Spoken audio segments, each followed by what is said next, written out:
ክፍል 1 የግማሽ ቀን ማስታወሻ። ከዛን ቀን ጀምሮ የእርሱ ምርጫ ሁሉ በእርሷ የሚወሰን ሆነ። ለራሱ ብሎ የሚዘለው ቀይም ይሁን ነጭ መስመር የለውም። ለራሱ አለባበስ መጨነቅ ትቷል። መስራት ባለበት ሰዓት ይሰራል፣ አለበለዚያ ይዝናናል። ካልሆነም ከእርሷ ጋር በደስታ ያሳልፋል።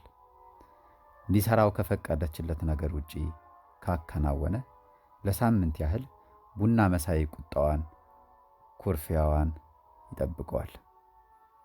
ሐሴት፣ ቁጭትና ጽናቷ የተገደበ ልዩ ፍጥረት ነች።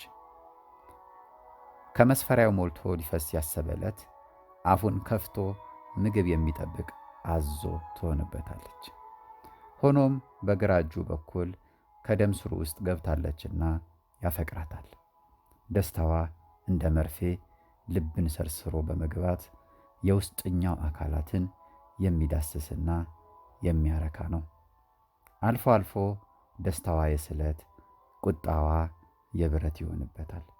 በተለይ መቆጣቷን የምታስታውቀው የዓይኖቿ ቅላት፣ ደግሞም በደቂቃ ሽርፍራፊ ሰከንዶች ውስጥ ሆና በአራቱም አቅጣጫ ብዙ ነገሮችን አገላብጣ የማየት ችሎታዋን ሲመለከት ንዴቱን ረስቶ ይደመማል፣ አሊያም በሁኔታዋ ይማረካል።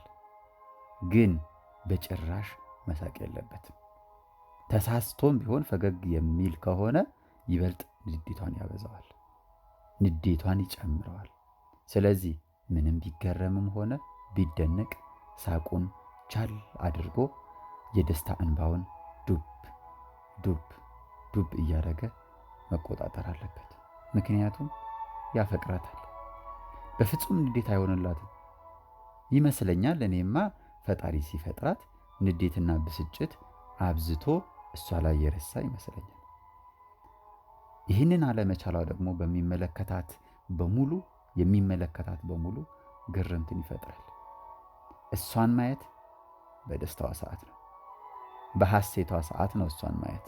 በተለይ በድካምና በሐሳብ ጭልጥ በምትልበት ጊዜ ካገኘች ከጀርባ ቆማ ቀጫጭን ጣቶቿ በአፍሮ ፀጉር አሊያም በመላጣ ላይ ጣቶቿን በማስገባት እንደ እንጨት ሚዱ ቅልህን ሰርስራ ስትነካካው ዓይኖችህን አፍጠ ጥርሶችህን አግጠህ ትቀራለህ።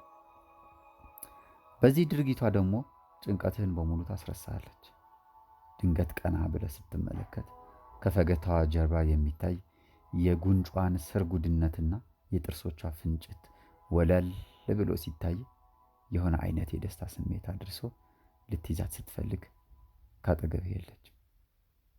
ወዲያውኑ ዓይንህን ፈጦ ፊትህን ገርጥቶና ጆሮህን አንቴና የሌለው ዲሽ መስሎ የመኪና አውራ መንገድ ያንተን አድርገህ ማንንም ሳትሰማ ስትጓዝ ትውላለህ። የማይሆነውን በማለም የሚሆነውንም ታጣለህ። ማፍቀር ስትጀምር ፍቅርህ እንዲህ እንዲሆን ትፈልጋለህ። የግማሽ ቀን ማስታወሻ ክፍል 1